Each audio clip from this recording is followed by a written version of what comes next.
Night పడుకునే ముందు అలసందలైతే నానబెట్టేశాను. పొద్దున కల్లా చక్కగా నానిపోయినాయి చూడండి. ఇప్పుడు వీటితో మనము స్నాక్స్ అయితే చేసుకుందాం. క్రిస్పీగా కరకరలాడుతూ టేస్ట్ అయితే భలే ఉంటాయి. నానబెట్టుకున్న అలసందల్ని ఇలా మిక్సీ జార్లో వేసేసుకోవాలి. ఓన్లీ అలసందలు ఒకటే వేసుకోవాలి, కానీ నేను ఇక్కడ పచ్చిమిర్చి కూడా యాడ్ చేస్తున్నాను. ఎందుకంటే చిన్న పిల్లలు ఉంటే కనుక ఇలాగే చేసుకోండి, లేదంటే తర్వాత యాడ్ చేసుకోవచ్చు. ఇలా వేసుకుంటే మనకి అవి ఈవెన్గా మిక్సీ పట్టేసినప్పుడు మిక్సీ అయిపోతాయి కాబట్టి మన పిల్లలకి తినే టైంలో నోటికి తాకవు. నీళ్ళేమీ వేసుకోకుండా కోర్సుగా ఇలా మిక్సీ అయితే పట్టేసుకోవాలి. మిక్సీ పట్టుకున్న ఈ పిండిని ఇప్పుడు ఒక మిక్సింగ్ బౌల్లోకి తీసేసుకోవాలి. మనం మిక్స్ చేసుకోవడానికి వీలుండే లాంటి గిన్నెలోకి వేసేసుకుందాం.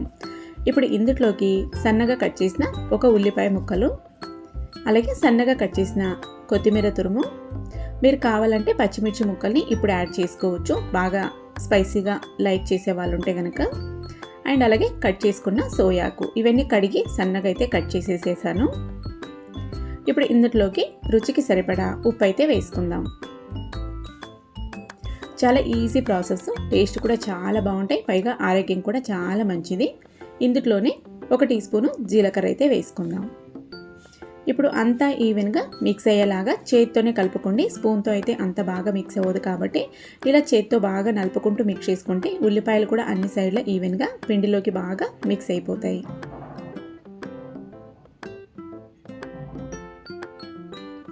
ఇలా మొత్తం బాగా మిక్స్ చేసుకొని ఇప్పుడు చిన్న చిన్న ఉండలాగా తీసేసుకొని ఇలా గారెల్లాగా ఒత్తేసుకోవాలి.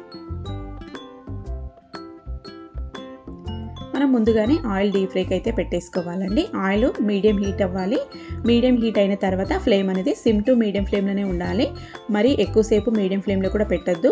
మళ్ళీ సిమ్లోకి మార్చి అలా మీడియం ఫ్లేమ్లోకి అలా చేంజ్ చేసుకుంటూ మనకి వీటిని మంచిగా ఎర్రగా కాలేలాగా కాల్చుకోవాల్సి ఉంటుంది.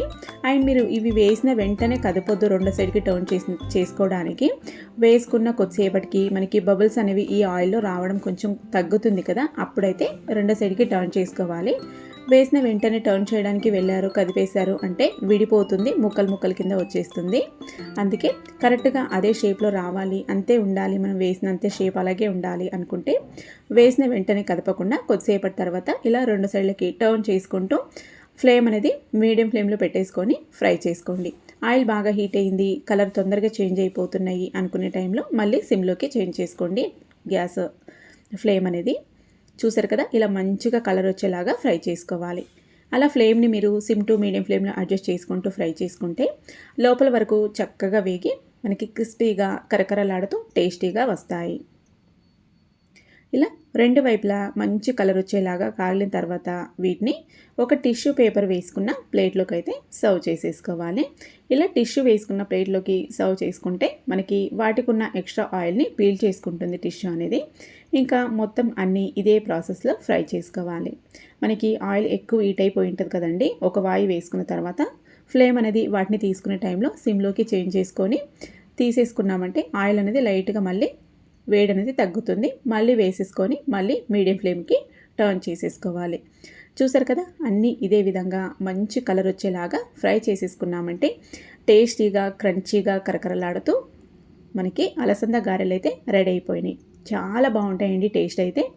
అప్పుడప్పుడు ఇలా ఈవినింగ్ టీ టైం స్నాక్స్ కింద లేదా మార్నింగ్ బ్రేక్ఫాస్ట్ కింద ప్రిపేర్ చేసుకొని తింటే చాలా మంచిది, ఆరోగ్యం కూడా. ఆయిల్ ఫుడ్ మంచిదని చెప్పట్లేదు, కానీ ఎప్పుడో ఒకసారి ఇలాంటివి హెల్తీగా గింజలతో ప్రిపేర్ చేసుకొని తింటే చాలా మంచిది. నచ్చితే తప్పకుండా ట్రై చేయండి.